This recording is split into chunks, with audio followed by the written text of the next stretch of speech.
Oxo, allez viens mon poulet. Allez viens. Oh il est fatigué. Oh il est fatigué. Oh là là. Oh le boubou ça.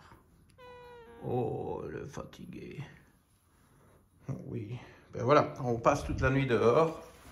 Voilà, on n'est pas prêt pour la promenade. Oxo, allez viens. Voilà un qui est prêt pour la promenade et pour le shooting. Et aujourd'hui je vous shoote une vidéo fort demandée à plusieurs reprises par de nombreux internautes parce que c'est la vidéo sur les profils d'acides gras. Alors j'ai un peu hésité. Oh, oh, oh, oh, oh, oh, oh. J'ai un peu hésité parce que bon, c'est peut-être une vidéo que je ferais mieux de tourner à mon bureau, mais au fond, pourquoi pas la faire ici. J'ai dans ma poche un exemplaire du profil et je connais ça par cœur, donc je peux vous en parler sans mes notes, sans mon écran. Donc, Goliath, es-tu prêt? Alors, écoutez, on va être très systématique parce qu'il faut des infos point par point. Et nous allons commencer par les acides gras saturés. Et alors, je peux peut-être subrepticement sortir ma fiche. Je vais vous montrer les acides gras saturés. Est-ce qu'il est passé celui-là? Voilà. Allez, vas-y. Fais attention. Oh, mais il y a un troisième candidat à la promenade ici. Plutôt une candidate qui a peur des voitures. À mon avis, elle va nous rejoindre. Donc l'équipe est au grand complet aujourd'hui. La voilà déjà. Allez Oxo, viens vite. Et alors, hop, je passe d'Oxo au profil d'acide gras. Voilà. Je le plie parce que sinon, ça va être tout chiffonné. Acide gras saturé. Donc il y en a 4. Vous voyez, ce sont ceux en orange. Alors bon, écoutez, ça c'est le laboratoire que j'utilise moi. Je ferme ma grille. C'est mon laboratoire, enfin mon laboratoire, si c'était mon laboratoire, ça irait mieux. C'est le laboratoire que j'utilise d'habitude. Mais évidemment, j'ai des patients qui viennent aussi avec leur profil d'acide gras fourni par d'autres laboratoires de médecine fonctionnelle. Parce que, je vous ai déjà dit de nombreuses fois que je considère ça comme indispensable. Donc, j'ai toujours besoin d'un profil d'acide gras pour un nouveau patient. Je ne dis pas que ça doit être fait systématiquement, bien que j'aime bien de le vérifier, mais en tout cas au moins une fois savoir où on en est. Donc on commence par le commencement, ici en orange dans le cas présent. Mais orange, la couleur n'est pas mal choisie parce que ça peut être bon, moyen ou pas terrible. Plutôt moyen, pas terrible que bon d'ailleurs, les acides gras saturés. Il y en a 4 donc typiquement mesurés. Et on commencera par peut-être celui qui est le plus intéressant au point de vue santé, qu'on peut tolérer en excès modéré, qui est l'acide stéarique. Ici AS, c'est le 3e. L'acide stéarique qui n'est pas athérogène, donc qui ne provoque pas de maladie cardiovasculaire, se trouve dans les viandes rouges. Donc là parfois évidemment il y a un bémol, mais c'est confirmé par d'autres mesures, notamment évidemment le cholestérol et surtout l'acide arachidonique qui est beaucoup plus ennuyeux en excès, qui est pro-inflammatoire s'il est en excès. Et on le trouve aussi en abondance dans le chocolat. Donc c'est souvent un marqueur d'une consommation assez musclée de chocolat. Ok. Voilà, acide gras saturé, vous voyez, acide stéarique, AS. Alors les 3 autres, c'est le myristique, le palmitique et le pentadécylique. Une voiture qui arrive, mais elle se gare. Donc, commençons alors dans l'ordre. Ces 3-là sont plus facilement problématiques. Ah oui, au fait, ça c'est mon profil d'acide gras, ok? Oups, vous avez même ma date de naissance. Donc, il ne date pas d'hier. Et, heureusement, le myristique, qui est là en premier lieu, n'est pas favorable. Hein. Il est athérogène. Donc on ne doit pas accepter des excès, donc on ne devrait pas être au-dessus de la ligne noire. Donc la ligne noire, c'est la médiane. Les barres de couleur, ce sont les deux extrémités des références, hein, de la référence basse, le bas du rectangle orange, à la référence haute, le haut du rectangle orange, et bien entendu, la valeur du sujet, bon ici c'est la mienne, est marquée par le sommet de la barre noire. Okay, vous comprenez comment ça fonctionne? Et donc l'acide myristique pro-athérogène vient, c'est un marqueur des sucres et des excès de sucre, des excès de fructose, des excès d'alcool. Okay. Alors on le trouve aussi dans l'huile de coco. Donc parfois, chez des patients qui ne mangent pas trop de sucre, qui ne boivent pas trop d'alcool, il y a un taux élevé d'acide myristique, auquel cas il vient de l'huile de coco, et ça ne m'embête pas, sauf si ces patients sont ApoE4 et ou ont un excès de cholestérol, puisque l'huile de coco contient du cholestérol. Oxo se fait un peu désirer, comme toutes les stars. Alors, il se gratte, il se cache, mais dites-vous bien que ce n'est que pour mieux apparaître et nous gratifier de ses facéties. N'est-ce pas, Oxo? Et donc, l'acide myristique, a priori pas bon, mais parfois on peut le tolérer dans des circonstances spécifiques où il s'agit d'huile de coco quand l'huile de coco n'est pas contre-indiquée. Okay, ce qui est souvent le cas parce que ce sont les ApoE3, E2 qui sont quand même dominants dans la population et de loin. Hein, à peu près les 3/4 des sujets sont E3, ApoE3 ou ApoE2. Alors, le suivant, c'est l'acide palmitique, hein, donc qui est le numéro 2 de la série, à 16 atomes de carbone. Le myristique en a 14, le palmitique en a 16 et le stéarique en a 18. Alors, comme son nom l'indique, le pentadécylique, eh bien, il a 15 atomes de carbone et ça le caractérise de manière tout à fait évidente. Je vous en dis plus dans un instant. Finissons-en avec le palmitique, pas bon, athérogène, graisse saturée, viande rouge. Ah oui, j'ai oublié de dire, aussi bien pour le 16 carbone, donc palmitique, et le 18 carbone stéarique, on trouve ça aussi dans le jaune d'œuf. Ce qui n'est donc pas nécessairement mauvais, mais pas exagération outrancière, évidemment. Et alors, toujours vérifier quand même avec les œufs s'il n'y a pas des IgG, parce que ce n'est pas rare. Et donc, les œufs, c'est très bien pour tous les ApoE, 2, 3 et 4. Mais, donc pour les 4, il n'y a pas de problème, bien que ça contienne du cholestérol, mais ce n'est pas hypercholestérolémiant, tout comme les fruits de mer. Mais le problème pourrait venir des IgG contre le blanc d'œuf et ou contre le jaune d'œuf. Donc, il vaut mieux vérifier les IgG séparément pour le blanc et le jaune, parce que ça peut être très différencié d'une personne à l'autre. On peut être sensible, hypersensible, ce sont des hypersensibilités plutôt que des allergies. Donc, on est dans le monde des IgG, pas des IgE. Et donc, on nuance ça en parlant d'hypersensibilité plutôt que d'allergie. Mais enfin, c'est une forme d'allergie, bien entendu, ce sont des anticorps. Et donc, les IgG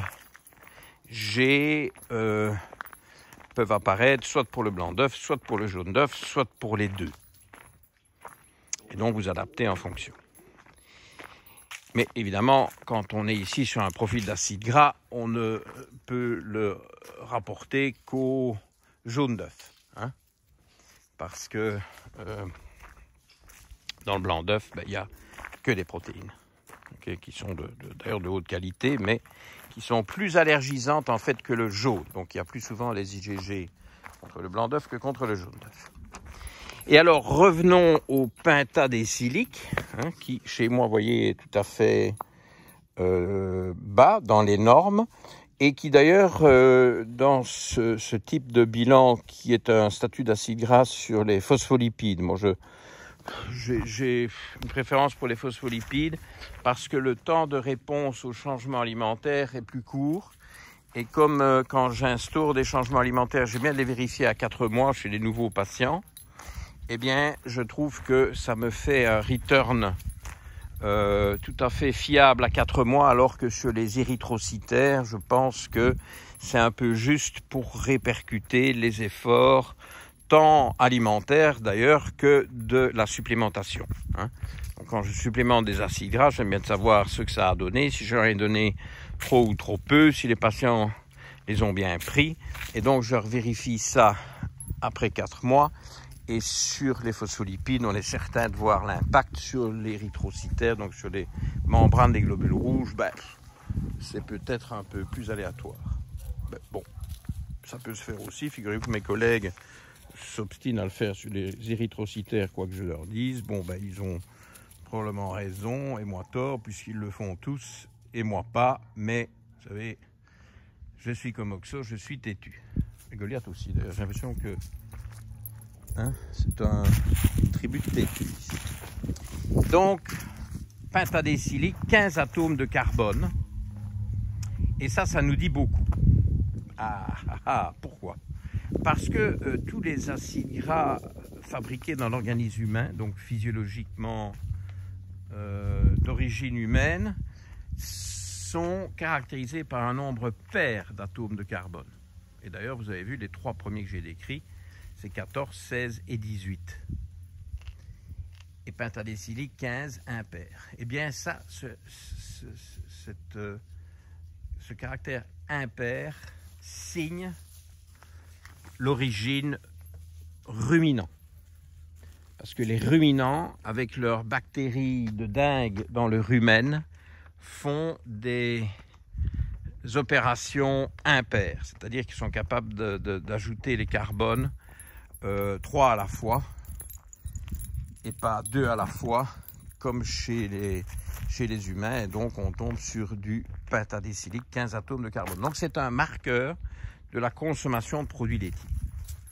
Et donc quand, pour les raisons multiples, et ça je ne me m'étends pas là-dessus aujourd'hui, je vous renvoie évidemment aux différentes vidéos que j'ai pu mettre sur ma chaîne YouTube au sujet des laitages.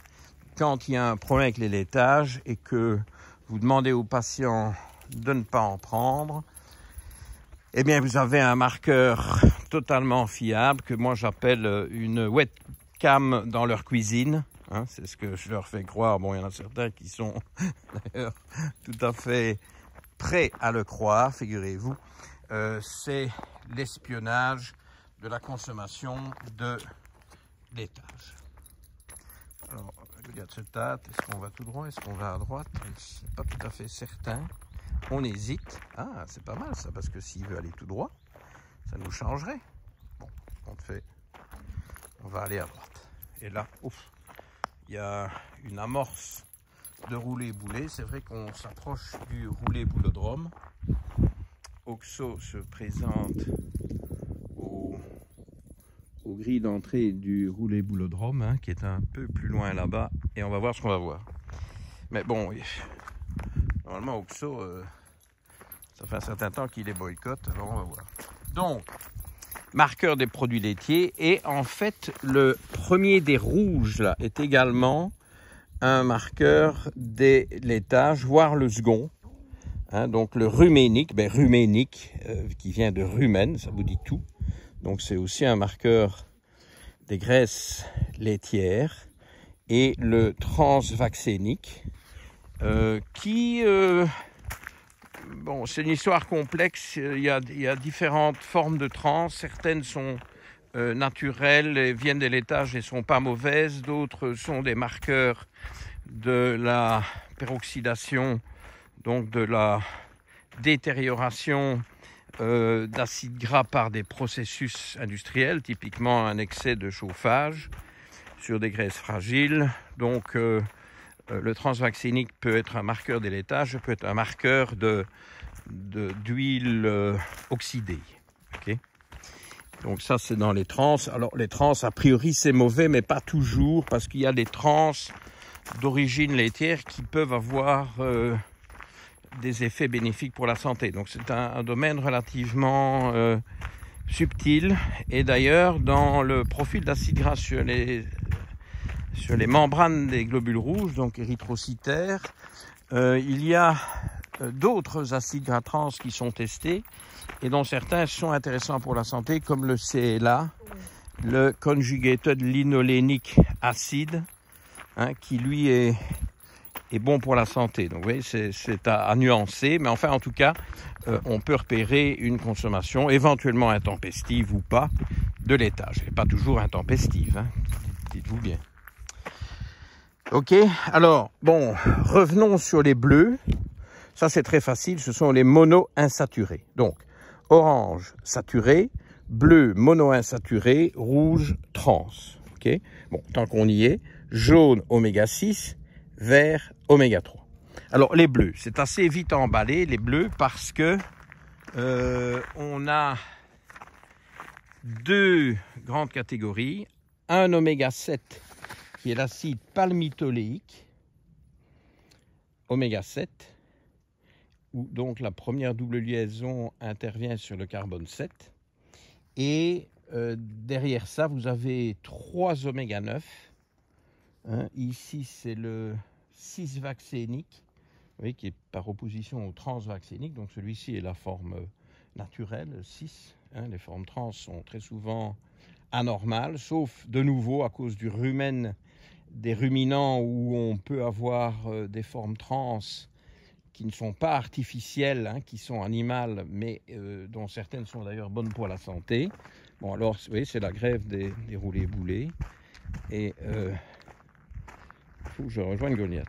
Donc, je répète, 6-vaccénique, oléique et gadoléique. Alors, oléique, ça vous dit tout de suite, hein, huile d'olive, mais aussi, bon, olive et tapenade. Ah, j'ai parlé un peu tôt. Tapenade. Eh oui, j'ai parlé trop tôt. Ah, nous voilà. Roulé-boulé. Pas très performant. Oh, si, aussi. Il faut que je sois un peu dégoûté. Disons, moi, les roulés-boulés, ras-le-bol. Et donc, c'est oléique et gadoléique. Ils portent bien leur nom, hein. Tout ça vient donc du monde de l'olive, huile d'olive, olive, tapenade, n'oubliez pas, très bonne façon de consommer de grandes quantités d'olive et des bons acides gras oméga 9, donc tout ça c'est de l'oméga 9, très bon pour la santé, très bon pour la santé, et beaucoup trop de sujets sont déficitaires, ce qui est dommage parce que, bon, ça c'est bon pour tout le monde, et notamment, en particulier, dans les ApoE4, figurez-vous, parce que les ApoE4 et les graisses ne sont pas toujours mauvaises. Hein, et l'huile d'olive est très hautement recommandée pour les ApoE4. Enfin, l'huile d'olive et tout ce qui va avec. Alors, il n'y a pas que l'olive, il y a le monde de l'avocat aussi. Hein, et donc, avocat et guacamole. Je me suis fait une cure de guacamole ces derniers jours. J'en ai trouvé un qui est vraiment excellent, très naturel, absolument pas épicé, donc nature. C'est de l'avocat écrasé, ce qui me plaît le plus. Je ne suis pas toujours très fan de ce qui brûle la muqueuse buccale, parce que ça brûle aussi la muqueuse intestinale. Et donc, j'ai des IgG contre les piments rouges et contre le poivre noir, donc rien de surprenant à ça, avec un petit terrain auto-immun. Je vous rappelle que ceux-ci c'est mon profil, donc vous voyez que je suis pas mal en mono-insaturé. Alors, il nous reste quelques minutes pour couvrir les oméga 6 et les oméga 3. Il y a ici 4 oméga 6, l'acide linoléique, le premier, qui est donc le chef de file de cette famille, et qui est suivi par 2 acides gras très importants pour la santé. Et bien que ce soit des oméga 6, il faut absolument s'assurer d'une réplétion suffisante, de taux sanguin satisfaisant, ce qui est mon cas, en tout cas au moment de ce test, parce que tout ça peut fluctuer. Vous voyez que le GLA, qui est le deuxième ici, est bien, et le DGLA est un peu décevant, mais il n'est pas mal. Et alors, pourquoi est-ce qu'ils sont bons pour la santé? Parce que le GLA est le roi de la lubrification de la muqueuse intestinale. Donc, c'est le roi de l'absorption des nutriments. Sans GLA, vous n'absorbez pas bien les nutriments. Bon, les chats sont un peu en retrait. C'est pas plus mal parce qu'on va faire la boucle par la grande route du village et donc je ne veux pas les chats. Bon, ben écoutez, voilà, vous avez assez vu Goliath. Maintenant, vous allez finir avec moi. Je vais essayer de ne pas tout saboter. Alors, je ne sais pas ce que ça donne parce qu'il me semble que j'ai tenu mon truc à l'envers. Donc, je recule pour cadrer décemment et finir avec vous. Donc, GLA, moi j'en fais une obsession. C'est aussi le plus important pour la peau. Très abondant dans l'huile de bourrache, qui est très bonne pour la peau. Également en taux significatif dans l'huile d'onagre, qui joue un grand rôle dans le soulagement du syndrome prémenstruel. L'huile de bourrache aussi d'ailleurs, le GLA. Pourquoi? Parce que le GLA est le précurseur du DGLA, qui est le numéro 3 ici de la famille. J'espère que vous voyez plus ou moins bien. Et donc ce DGLA est anti-inflammatoire. Okay, et c'est lui souvent qui est déficitaire dans les syndromes prémenstruels sévères. Alors pour que la conversion du premier jaune oméga 6 se fasse bien dans les suivants, il faut que l'enzyme delta 6 désaturase dont je vous ai parlé dans une autre vidéo consacrée aux acides gras soit en forme, et pour ça il faut éviter le stress, il faut avoir des taux optimaux de magnésium, de zinc et de vitamine B6, ok, les trois. Donc tout ça doit être vérifié, et la correction de tout ça et l'optimisation du DGLA fait des miracles pour améliorer le syndrome prémenstruel. Voilà, c'est parfois aussi simple que ça. Pas toujours, il y a aussi des déséquilibres hormonaux, mais ça c'est une autre paire de manches. Donc, voilà déjà. Alors oui, le DGLA, parce que vous allez me dire, oui, mais comment est-ce que je fais pour mon DGLA? Il faut passer par le GLA. Il n'y a pas de source alimentaire de DGLA. Ah oui, je me rends compte que j'ai oublié une source alimentaire de GLA. En fait, c'est la seule parce que on ne boit pas de l'huile de bourrache, on ne boit pas de l'huile d'onagre, on les supplémente sous forme liquide ou sous forme de capsule. La seule source alimentaire, elle est faible, de GLA, c'est l'huile de chanvre. C'est la seule. Mais on est dans du 2-3%, beaucoup moins que dans l'onagre, qui est probablement 3 fois plus, et que dans la bourrache, qui est probablement 6 fois plus, 8 fois plus. Okay, donc, évidemment, l'huile la plus puissante pour le GLA, c'est l'huile de bourrache. Alors, l'acide arachidonique, c'est le 4e et dernier de la famille. Ça, c'est pas bon en excès, c'est pro-inflammatoire. Je vous en ai aussi parlé dans d'autres vidéos sur les acides gras, donc je ne vais pas trop m'étendre. On en trouve là dans le jaune d'œuf, donc parfois il faut se modérer à cause de ça. Je ne l'ai pas cité tout à l'heure, mais ça peut être un facteur pour modérer les jaunes d'œufs. Mais c'est surtout cet acide arachidonique abondant dans les viandes rouges et les laitages. Le beurre, le ghee, énormément d'acide arachidonique. Et puis alors les graisses de porc, de bœuf et de mouton. Okay, tout ça contient beaucoup d'acide arachidonique. Alors il y en a aussi dans les fruits de mer. Et parfois, parce que c'est mauvais d'avoir trop peu d'acide arachidonique, je me sers des fruits de mer pour leur monter. Pourquoi est-ce que c'est mauvais d'en avoir trop peu? Tout simplement parce que il y a grand besoin d'acide arachidonique au niveau du cerveau. C'est un constituant très abondant dans le cerveau. Il intervient dans beaucoup de membranes des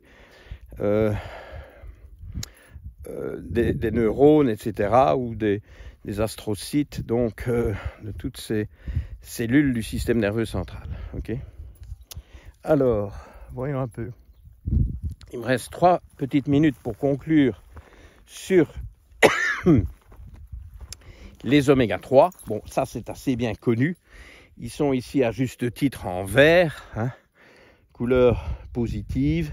Vous voyez que j'ai énormément d'acide alpha-linolénique, à ne pas confondre avec le gamma-linolénique qui est le deuxième des oméga 6. Le premier des oméga 3, c'est l'alpha-linolénique, très très bon pour la santé. Ça doit être optimisé. Il ne faut pas accepter des taux insuffisants. Alors, dans quoi est-ce qu'on le trouve? Dans les graines de lin et l'huile, dans les graines de chia et l'huile, et aussi dans les noix de Grenoble. Pas dans les autres noix, c'est plutôt les oméga 6. Les noisettes, c'est oméga 6, mais donc c'est linoléique. Mais l'alpha-linolénique dans les noix, donc walnuts en anglais, noix de Grenoble. Puis alors, bon ben, la suite c'est assez simple, hein. Là aussi, vous avez la delta-6 désaturase qui peut être bloquée par le stress. Besoin de magnésium, de zinc, de B6. Et puis, vous avez les deux grands maîtres du profil, c'est l'EPA et le DHA, très abondants dans le cerveau, très important pour la lubrification, eux aussi. EPA, le maître absolu de l'anti-inflammation.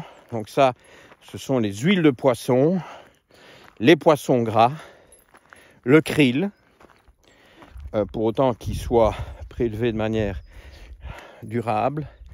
Le krill a l'avantage d'avoir une concentration naturelle en astaxanthine qui est un antioxydant extrêmement puissant. Et donc là, évidemment, c'est les grands classiques. Mais beaucoup trop de gens sont totalement obsédés par les oméga 3.